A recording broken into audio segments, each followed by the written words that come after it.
want to start off with a question. I just want you to think about it a minute. What do you think it means to be a disciple? Just don't answer right away. Just think about it for a minute. Contemplate it. Just think.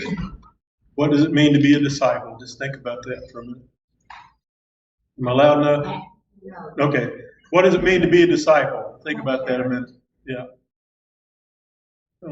I was in my prayer mode, sorry. All right. And so when you think about disciple, now what comes to mind when you think about being a disciple? Yes, sir. A believer. A believer? Okay. Anything else? What do you think it means to be a disciple? A follower, okay. Believer, a follower, what else? An example, okay.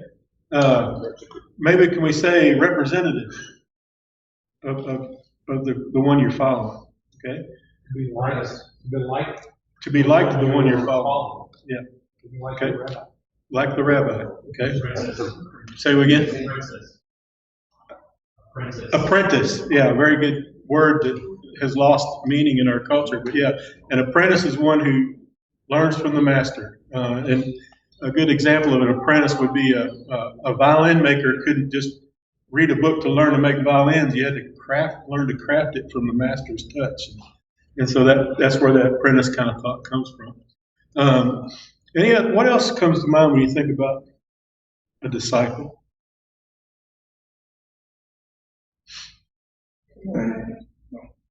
Being committed, Commitment, okay.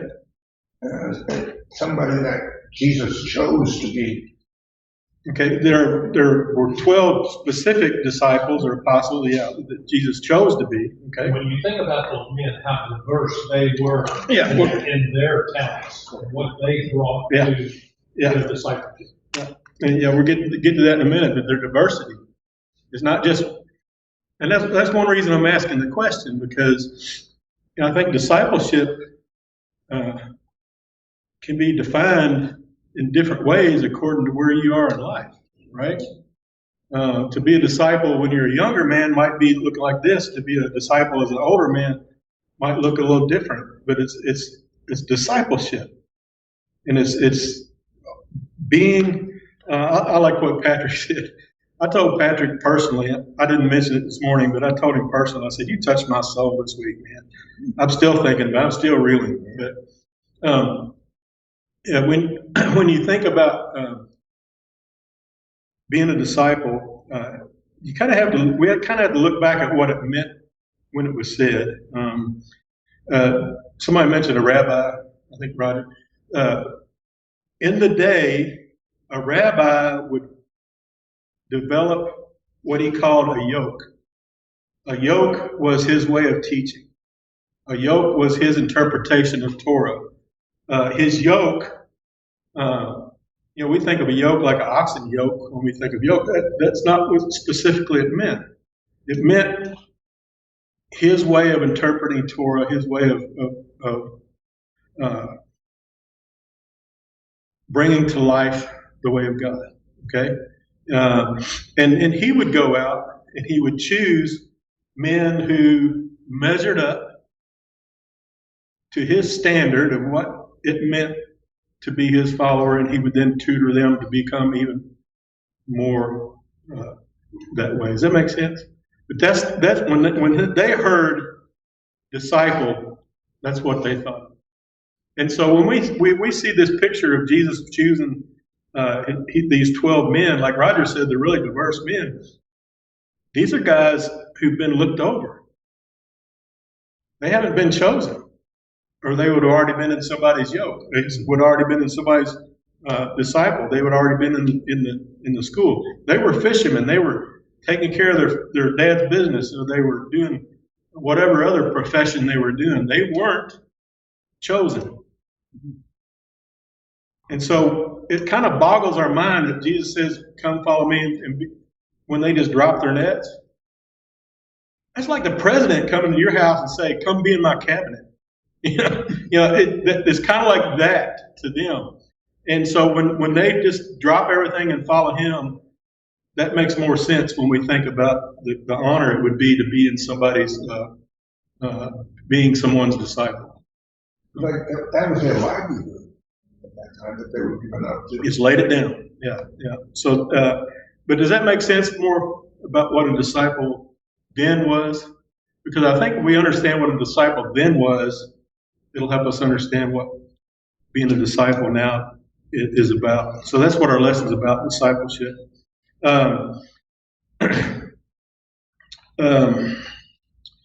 There's a story I thought was interesting I found about a rabbi. It said some rabbis' yokes were stricter than others. There's a great illustration that comes from the Babylonian Talmud. Two of the most famous rabbis in the first century were Shammai and Hillel. There's actually, I think there's a passage that mentions them in the Bible. But here's a story that compares their two yokes. There was another incident involving one Gentile who came before Shammai and said to Shammai, "Convert me on condition that you teach me the entire Torah while standing on one foot." Shammai pushed him away with a builder's cubit in his hand, which is a stick. And Shammai was, because he was a builder by trade. The same Gentile went before Hillel, and he converted him and said, "That which is hateful for you to do to another, that which is hateful to you, do not do to another. That is the entire Torah, and the rest is its interpretation. Go study." So the different philosophy of one man, you had to get to a certain point and measure up. The other man, it was, here's the simple part. Now go make sense of it. So that was kind of just a illustration of the difference. So when Jesus says, "My yoke is easy, my burden is light," what does that mean to you now?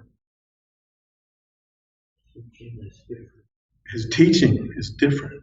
In fact, Dallas Willard says that the Sermon on the Mount is the Jesus Manifesto. Okay, that's his interpretation of Torah. That's his. This is what I'm about. This is my mission in life. Now, if you think you can live by that, if you read it the way it is, you better know it. But I don't think that's what it was about. It was saying this is where I'm. This is who I am.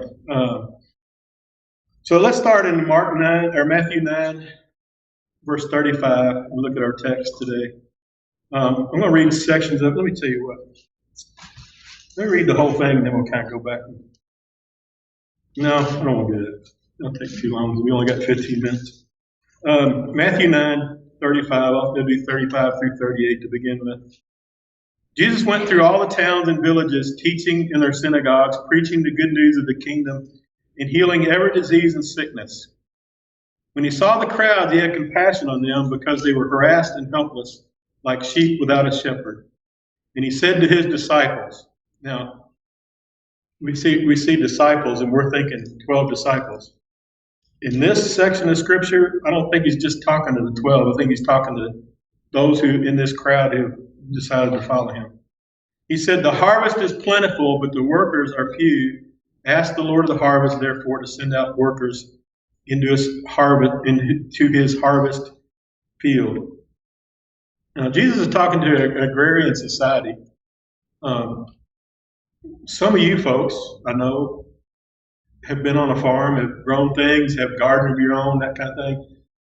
How many kids these days do you think understand farming?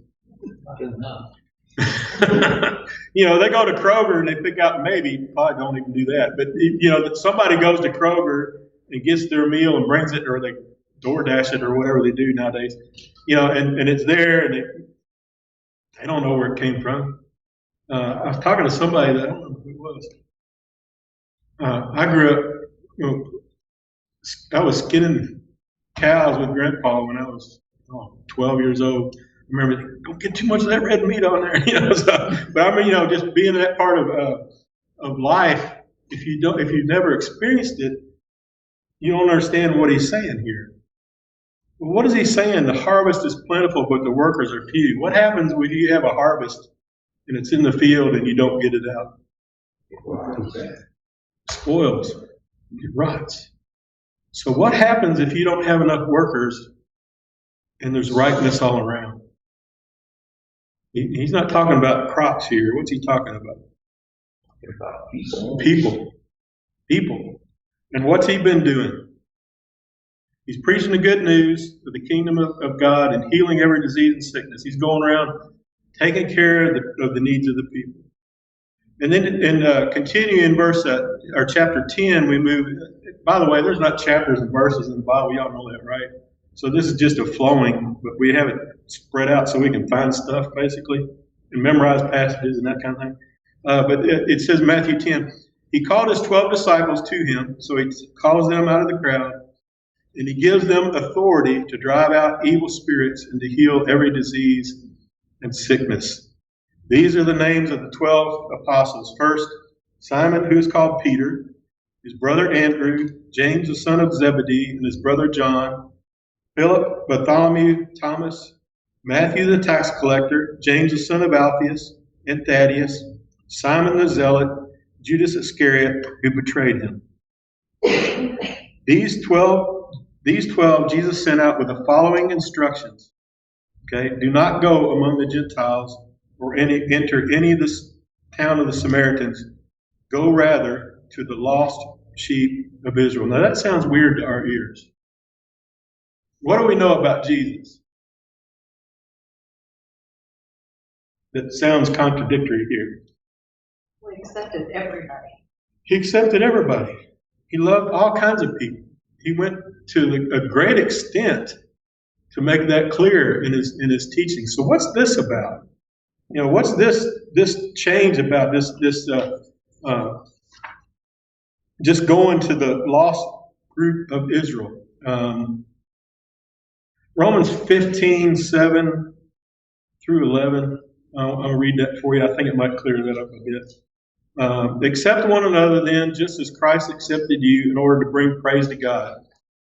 In verse 8, for I tell you that Christ has become a servant of the Jews on behalf of God's truth to confirm the promises made to the patriarchs, so that the Gentiles may glorify God for his mercy, as it is written. And it goes on talking about the Gentiles praising God and finding God. But who had to find the gospel first? Jews. So Jesus is not being what we would consider prejudice here, but he's pulling out the Jews because they have to get it first so they can bring it to the Gentiles. Is that making sense? That's the way I'm interpreting it. Maybe anybody have other thoughts about that? That's kind of where I went with that. It would seem that he would send his disciples to their own first. Yeah. And then, as they develop, they're able to go to the Gentiles. Do you remember all the resistance when Paul started reaching out to the Gentiles? I don't think that, just Mike 101, Mike opinion, whatever you want to say, I don't think they were ready for that yet. Okay. Even thinking about the story of Peter going to Cornelius. Yeah, that was rough for him, wasn't it? Yes. You mean I'm supposed to eat that? I'm supposed to connect with them? Yeah.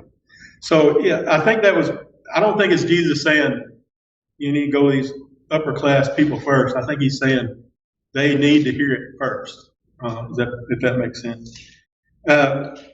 Salvation is of the Jews. Yeah. That's what he told the Samaritan woman. That's right. Yeah, it has to come through the Jews. I had another point. I forgot.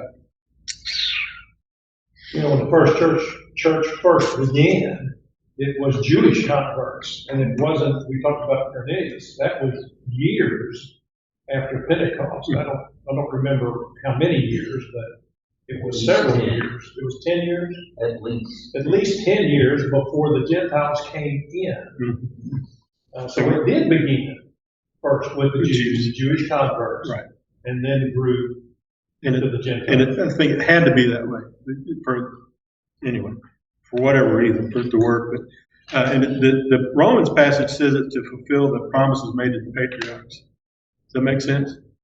All right. Here's the point I forgot. He gave them authority to drive out evil spirits and to heal every disease. What I find interesting about that, it doesn't say he asked the Father to give authority. In other places, it appears that. How come that? Why do you think that's changed? He didn't ask the Father for authority. He gave them authority. You see the difference? I think it's significant for us to consider. But for whatever reason, I don't know exactly what that means, but it means something. So you can wrestle with it with me. I think it gets back to where Jesus, he's established himself. He's coming into his own, maybe, yeah. I think all the apostles were Jews. Huh? All the apostles were Jews. Yes. So he has to convince the people he's preparing to teach the Jews. So, it's all preparation and fulfillment of prophecy also. The Jews, if the Jews can't see it, and if his apostles can't see it, that creates a problem. Right. Yeah. I think that's a good thing for us to think about, that movements begin with small groups of people that are convinced that needs to be what they're about. I like our small group focus on things that we're trying to accomplish. He says, as you go, preach this message. Here's the message he gives. The kingdom of heaven is near, and then heal the sick, raise the dead, cleanse those who have leprosy, drive out demons, freely receive, freely give. So they were not to profit from this work. They're giving it away. And they were to meet the needs of the people. I think a lot of times, at least in my experience growing up, I think we miss that in church a lot of times. I mean, I'm not going to be able to heal anybody or raise them from the dead or cleanse leprosy, but I sure can walk with people through that. I can walk through that kind of stuff with them. I can be present to them in that. But the needs of the people were important because they were doing things that not just giving the message. The message is the kingdom of heaven is near. How near was it? It was near because the king was near. That's right. He was right there. It's near, right here. Just people got to open your eyes and see it. He says, do not take along any gold or silver or copper in your belts.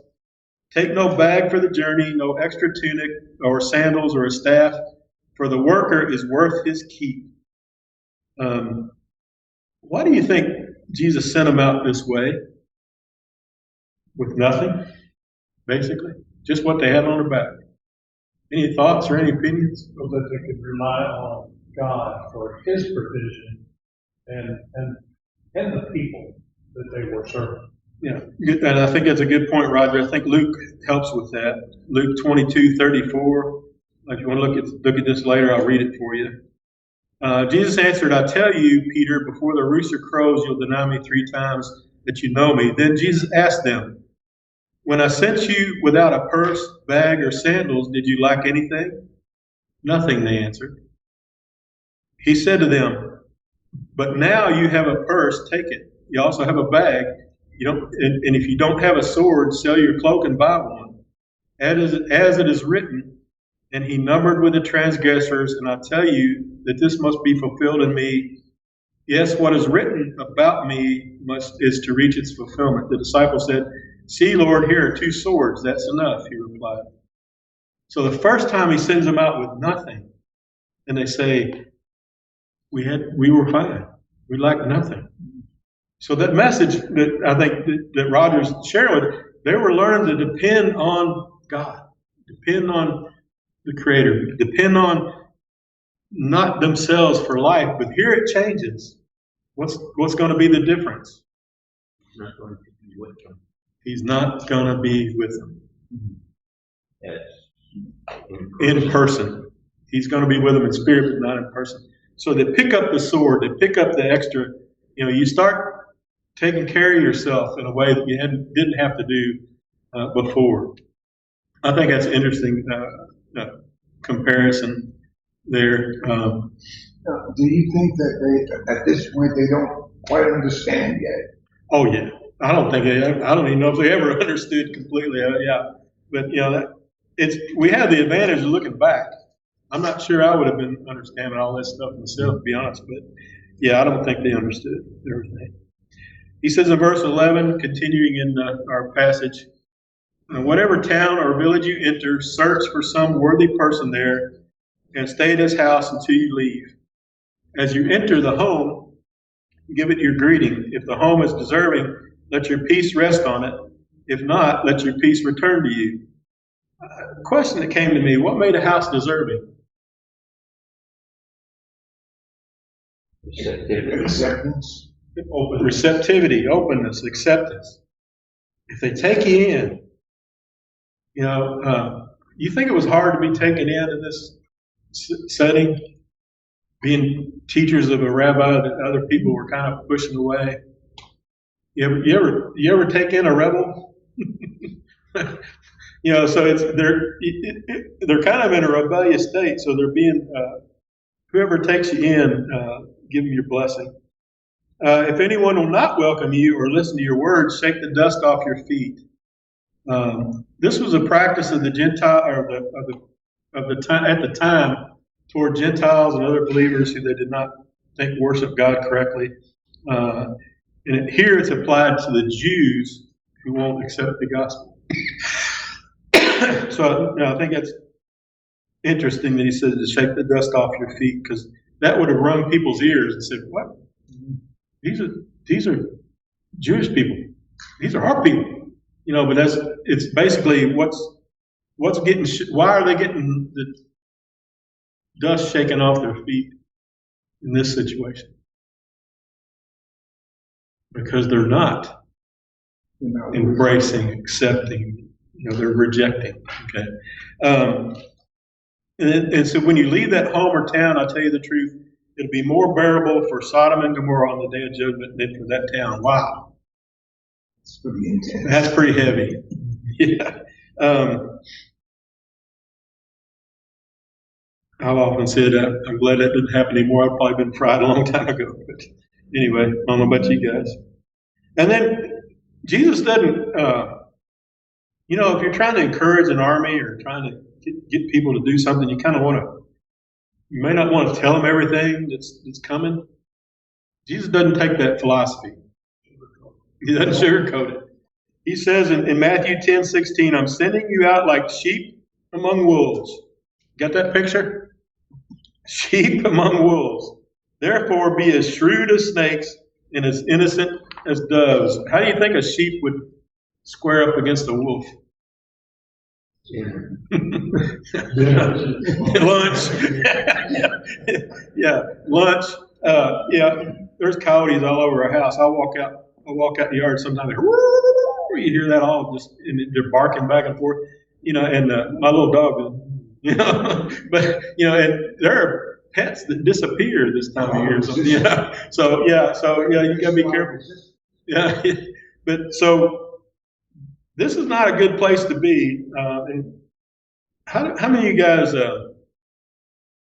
we think of snakes as scary creatures and all. But they're really skittish. They'll get away from you if they can, unless you step on them or get right up on them. I mean, you ever seen a black racer? They're gone. There are not many snakes that are, what would you say? They're predatory for what they're going to eat, of course, but they're not chasing you, right? There may be a few that do that. I'm not sure. I may be, is it mama? Maybe, I'm not sure. You don't want a corner. Yeah, you don't want a corner. Yeah. Michelle said, "Nope, not getting there." They'll go under a rock. That's not their first resort. Is not to attack. They wisely remove themselves from a situation that would be threatened and found out in the open. Doves, on the other hand, we have a little feeder at our house, and I still remember to this day we're sitting there watching this little songbird. He's up there eating. Oh, look at that pretty bird! Chicken hawk grabbed it, slung it off, and Kala sitting there going. I mean, but doves, They're not going to harm anybody. They may run somebody off from their nest or defend their eating what they're going to eat or something, but they're not. I mean, who's afraid of a dove? I mean, I like calling them in the morning or hear them call back. They're just innocent. What he's saying here, what is he saying? Do you think he's saying? I'll tell you what I think. What do you think he's saying being innocent as doves?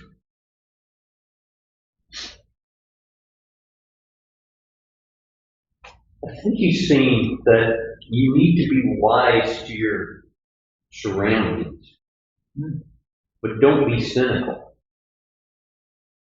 toward the people that you're dealing with. And I can be really cynical. I got a streak of that myself. So there's a term I'll share with you that it's in ethics when you're dealing with trying to help folks. It's called do no harm. Does a dove do any harm? I guess they could if they wanted to. They're not going to do harm. Are there people in the world doing harm to people in the name of faith, Christianity? Yeah. Don't be that way. I think that's what he's saying.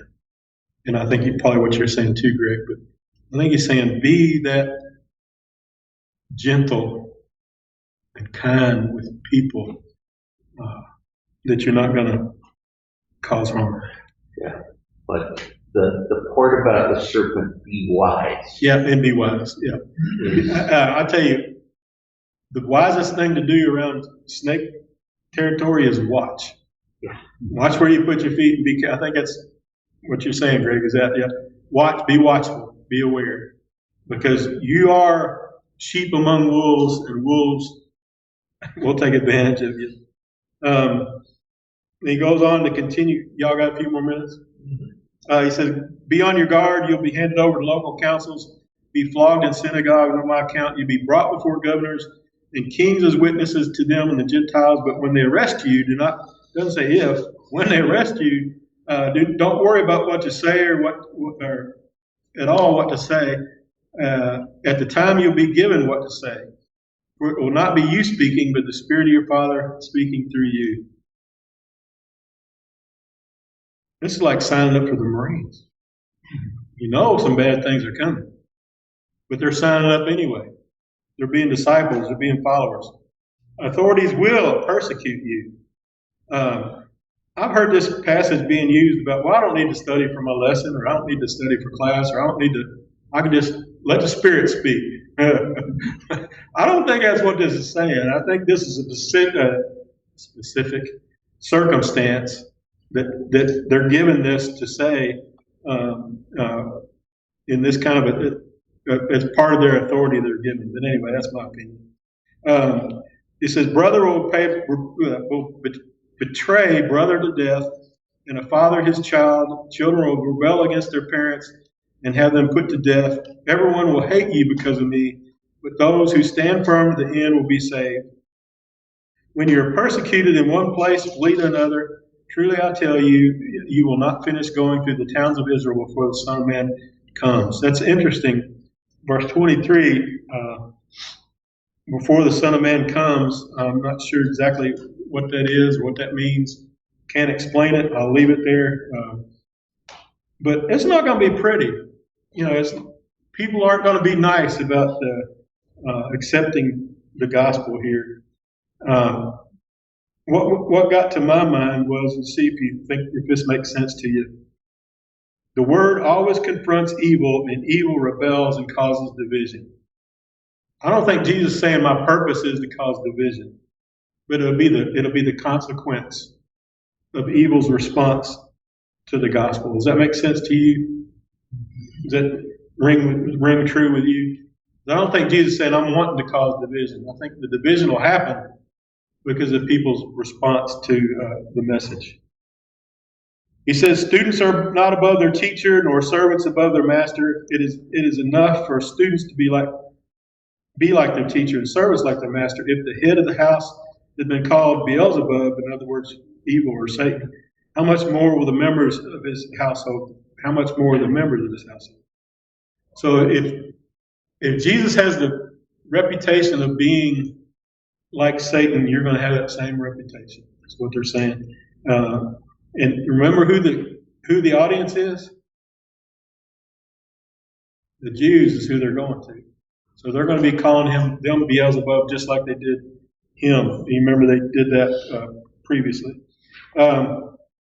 So do not be afraid of them. There's nothing concealed that be disclosed or hidden that will not be made known. What I tell you in the dark, speak in the daylight. What is whispered in your ear, proclaim on the rooftops. Trying to see what I want to do here to wrap up.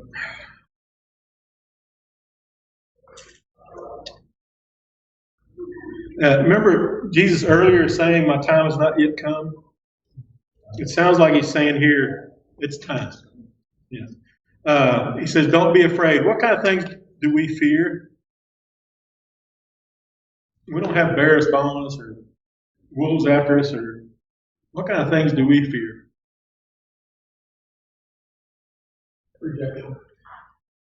Rejection. What people think of us. He says, don't let that be what motivates you. Particularly in our culture, everything seems to be about what everybody thinks of me. Just be who you need to be. Don't let that worry. It may be a lesser form of persecution, but still, nothing like they had. Yeah, absolutely. And I want to make this point because Patrick made this point. It just blew my mind because I hadn't thought about it. 29 to 30, and then I think I'll let I'll skip down to 40 after that. But you got about 2 minutes. Are not 2 sparrows sold for a penny? Yet not one of them will fall to the ground outside of your Father's care. And even the very hairs of your head are numbered. So don't be afraid. You are worth more than many sparrows. Patrick kind of brought this alive to me when he said, what that means is that no sparrow is going to fall without the presence of God. And that just gave me goosebumps when he said that. If a sparrow, if God is present when a sparrow falls, he's going to be present with me when I fall. And I will. We'll all one day meet that time in our life. But he is going to be present with all of us in that moment. It's really kind of touching. And then I'm going to skip down to 40 to kind of wrap up. The rest of it kind of let you go through. I'm trying to see if...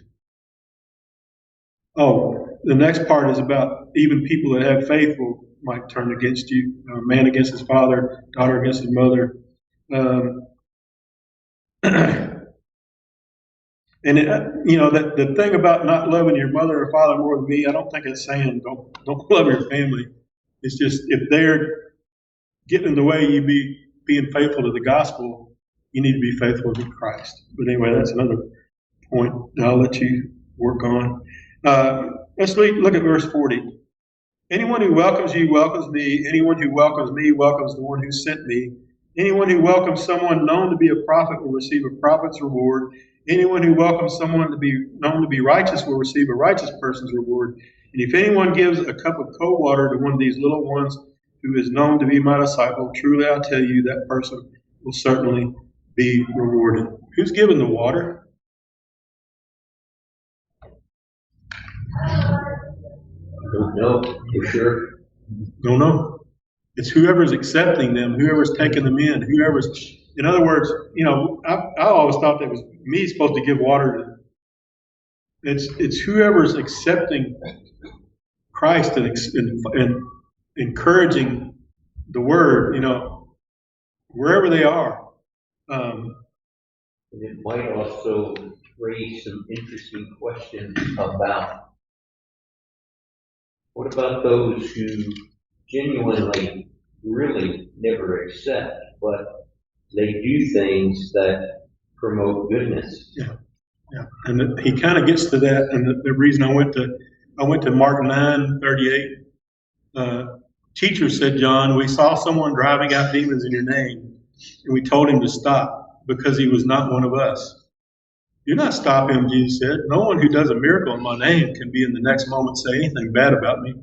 For whoever is not against us is for us. Truly I tell you, anyone who gives you a cup of water in my name because you belong to the Messiah will certainly be rewarded. Whoa. Man, we need to stop these holy wars.